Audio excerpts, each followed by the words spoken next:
Everyone, welcome back to my mini blog. জামালপুরের আজকে day 2। আজকেই আমরা দুপুরের পরে চলে যাব বাড়ি, তাই ভাবলাম চলো একটু ক্ষেতের দিকে ঘুরে আসা যাক। এই জায়গাটা না আমার বেশ ভালো লাগে, আর এগুলো সব জানো তো আলু গাছ, আলু চাষ হচ্ছে। আর ক্ষেতের ঠিক পাশেই ছিল একটা পুকুর, আর পুকুরের পাড়ে একটা সাদা ফুটফুটে হাঁস দাঁড়িয়েছিল, যাকে দেখতে পুরো আমার বাড়ির বটুর মতো। এটা হাসা ছেলে নামে আসবেই না।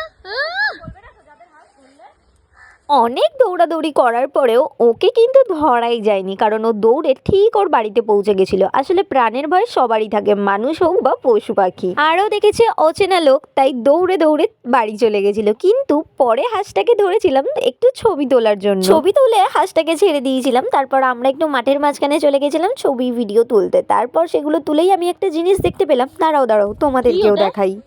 এইটা হচ্ছে গিয়ে আলু ফুল। আলু হয় মাটির তলায়, কিন্তু ফুল হয় গাছে। দেখো, সব ফুলে ফুল হয়, মানে ফল হয় না, সব ফুলে ফল হয় না। এটা হচ্ছে তার প্রমাণ, আলু ফুলের প্রমাণ। ছেড়ো, কানে গুজবো। কি এই ফুল? আলু ফুল কানে গুজবো। আলু ফুলটা কানে বুঝবে কেন? লোকে দেখে বুঝবে এটা আলু ফুল। আলু ফুল কানে গুজবে। লোকগুলো না দেহে, লোকগুলো দেহে ওইখান দিয়া। ওই দেখো ওখানে লোকগুলো কাজ করে আর দেহে।